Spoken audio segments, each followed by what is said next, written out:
नमस्कार, welcome to ex serviceman India YouTube channel. ECHS का journey जब से शुरू हुआ तब से लेकर के आज तक बहुत सारे पॉलिसीज़ है चेंज होते आए। ज़रूरत का मुताबिक पॉलिसीज़ को चेंज करना पड़ा ताकि मेंबर्स को, ईसीएचएस बेनिफिशियरीज़ को ज़्यादा से ज़्यादा बेनिफिट्स मिल पाए, लोगों को ट्रीटमेंट कराने में कोई परेशानी ना हो और बेटर ट्रीटमेंट मिल पाए। ऐसे ही कुछ updates ECHS update 1 and update 2 में, जहाँ पे आपने देखा कि ईसीएचएस बेनिफिशियरीज़ को भी अभी एफएमए यानी कि फिक्स्ड मेडिकल अलाउंस का सुविधा मिल रहा है। और दूसरा, इस इन्वायरमेंट में ड्यू टू लॉकडाउन एंड कोविड-19 पैंडेमिक के वजह से आपको ईसीएचएस पॉलीक्लिनिक या हॉस्पिटल विजिट करने की ज़रूरत नहीं है। घर पर रह करके आप खुद ही दवाई खरीद के आप रियम्बर्समेंट आपको मिल सकता है ईसीएचएस से। तो ये सारी चीज़ें अगर आपने नहीं देखा तो देख लीजिएगा बाद में। आज इस वीडियो में जो अपडेट देने वाले हैं वो है कि रेफरल सिस्टम। अब रेफरल सिस्टम बहुत ही आसान हो गया।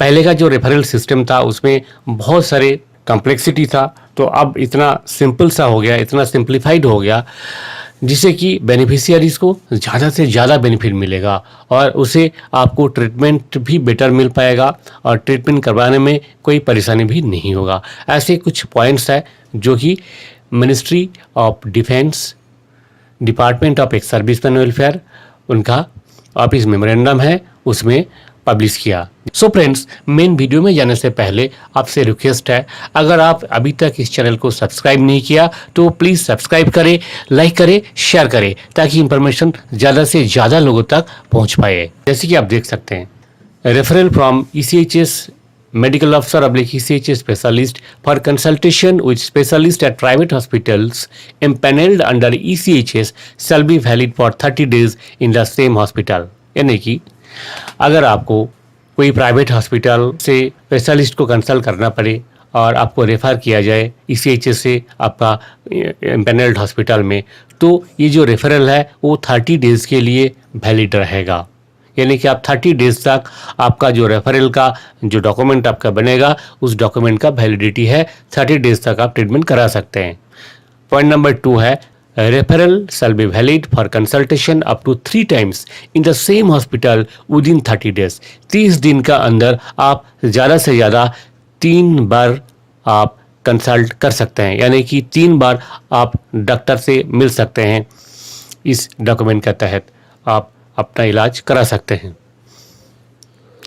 तीसरा पॉइंट ये है, referral shall be valid for consultation with A maximum of 3 different specialist if required during a single visit.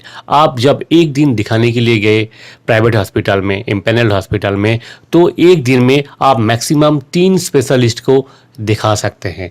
3 specialist के द्वारा आप अपना ट्रीटमेंट करवा सकते हैं। फोर्थ पॉइंट है, advice of ECHS medical officer / specialist for listed investigation shall be valid for a period of 30 days। ECHS का MO या स्पेशलिस्ट से आपका कोई लिस्टेड इन्वेस्टिगेशन जैसे blood test, x ray, MRI, CT scan, कोई भी इस तरह का कोई टेस्ट होता है, वो टेस्ट अगर लिखा गया तो वो जो प्रिस्क्रिप्शन है वो 30 डेज़ तक का वैलिड रहेगा। 30 डेज़ के अंदर उसका जो रेफरेंस है वो देखिए आप अपना इन्वेस्टिगेशन जो है करा सकते हैं। नेक्स्ट है, advice of ECHS medical officer / specialist for listed treatment procedure shell be valid for a period of 3 months. जब कोई ट्रीटमेंट प्रोसीजर बताया गया, जैसे कि मान लीजिए जैसे कि आपका दांत का RCT करना है, अगर आपका यहाँ पे ECHS से आपको रेफ़र किया गया, ये जो रेफरल है ये वैलिड रहेगा। ये 3 महीने तक, आप 3 महीने के अंदर जाके अपना एम्पैनल्ड हॉस्पिटल से ये जो ट्रीटमेंट आप करा सकते हैं। If any listed investigation advised by specialist of impaneled hospital is required urgently as a medical emergency and certified as such may be undertaken at the same hospital। अगर आप जहाँ ट्रीटमेंट करने गए वहाँ पे आपका जो स्पेशलिस्ट है और कोई इन्वेस्टिगेशन के लिए एडवाइस किया, तो urgency on the basis of urgency उसी हॉस्पिटल के अंदर आप वो इन्वेस्टिगेशन करवा सकते हैं। नेक्स्ट जो पॉइंट है ये बहुत ही इम्पॉर्टेंट पॉइंट है, 75 ईयर्स एंड अबव जिनका एज है वो डायरेक्ट जाके किसी भी एम्पैनल प्राइवेट हॉस्पिटल में ओपीडी में अपना ट्रीटमेंट करवा सकते हैं। इसके लिए जो है किसी प्रकार का रेफरल का ज़रूरत नहीं है। और वहाँ पे जैसे आप ट्रीटमेंट करवाया तो मेडिसिन के लिए फिर आपको ECHS पॉलीक्लिनिक में आना पड़ेगा। ECHS पॉलीक्लिनिक से ही मेडिसिन कलेक्ट करना होगा। और उस ट्रीटमेंट के दौरान अगर कोई किसी प्रकार का इन्वेस्टिगेशन या प्रोसीजर एडवाइस किया गया, कोई अगर लिस्टेड है और अर्जेंट है तो आप उस हॉस्पिटल से करा सकते हैं। अगर नॉन लिस्टेड है, कोई नॉन लिस्टेड इन्वेस्टिगेशन या कोई प्रोसीजर ट्रीटमेंट प्रोसीजर है तो इसके लिए जो है आपको कॉम्पिटेंट अथॉरिटी का सैंक्शन लेना ज़रूरी है।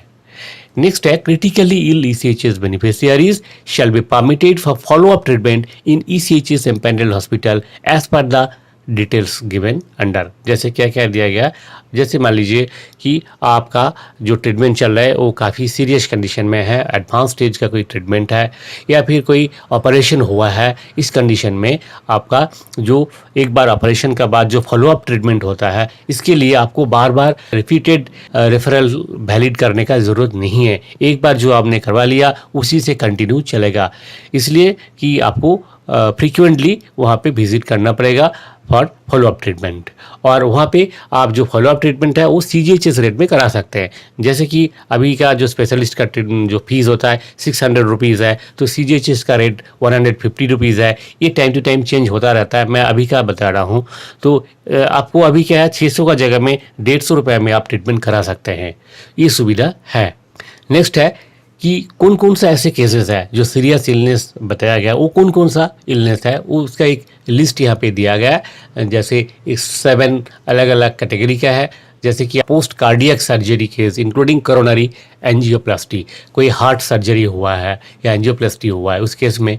Post organ transplant case, organ है जो ट्रांसप्लांट हुआ है, लिया हुआ है या दिया हुआ है, ऐसे कोई केसेस है, लिवर किडनी ऐसे या हार्ट है, तो उस केस में भी आपका फॉलोअप ट्रीटमेंट का जो रूल है वो एप्लीकेबल होगा। तीसरा है post neuro surgery case, brain का कोई केस होगा, ब्रेन का कोई सर्जरी हुआ होगा, तो इस केस में भी एप्लीकेबल है। नेक्स्ट है एंड स्टेज रेनल डिजीज़, जैसे किडनी फेलियर या लिवर फेलियर का केस है, वहाँ भी एप्लीकेबल है, वहाँ भी ये एप्लीकेबल है। कैंसर का ट्रीटमेंट में भी एप्लीकेबल है। Auto immune disorder like rheumatoid arthritis requiring regular follow up, arthritis का केस में भी ये एप्लीकेबल है। और neurological disorder like dementia, Alzheimer's disease, Parkinson's disease, ये जो काफ़ी फैटल डिजीज़ होता है, न्यूरोलॉजिकल डिजीज़ है, ये सब डिजीज़ में भी परमिटेड है। पर ये सभी केसेस में मेडिसिन जो है आपको पॉलीक्लिनिक से ही कलेक्ट करना पड़ेगा। मेडिसिन आपको बाहर से खरीदने का इजाज़त नहीं है, अगर आप खरीदेंगे तो उसका रिएम्बर्समेंट नहीं होगा। नेक्स्ट है कि कोई नॉन लिस्टेड इन्वेस्टिगेशन या प्रोसीजर अगर ये सभी केसेस में प्रिस्क्राइब किया जाए तो आपको परमिशन लेना पड़ेगा आपका, जहाँ से आपको इनिशियल रेफर हुआ था यानी कि ECHS से या फिर आपका सर्विस हॉस्पिटल से, वहाँ से आपको जो है फिर से परमिशन लेना ज़रूरी है। बट ये सभी जो है इमरजेंसी केसेस के लिए एप्लीकेबल नहीं है। तो ये था, जैसे कि आप देख लिए कि रेफरल सिस्टम काफ़ी इजी हो गया, बेनिफिशियरीज़ के लिए, पेशेंट्स के लिए काफ़ी आसान हो गया आप कंसल्ट करना, प्राइवेट हॉस्पिटल से ट्रीटमेंट कराना। फिर भी अगर आपको लगता है कि और भी इसमें मॉडिफिकेशन का ज़रूरत है, और भी रिलैक्सेशन का ज़रूरत है, तो आप ज़रूर इसका अगेंस्ट में आवाज़ उठाइए, कमेंट बॉक्स में दीजिए, ताकि हम आपका आवाज़ को आगे तक पहुंचा सके वेरियस फोरम का जरिए। सो फ्रेंड्स, वीडियो का अंत में आपसे रिक्वेस्ट है, आपने अभी तक अगर इस चैनल को सब्सक्राइब नहीं किया तो ज़रूर सब्सक्राइब करें, लाइक करें, शेयर करें, ताकि इन्फॉर्मेशन ज़्यादा से ज़्यादा लोगों तक पहुंच पाए। जय हिंद, जय भारत।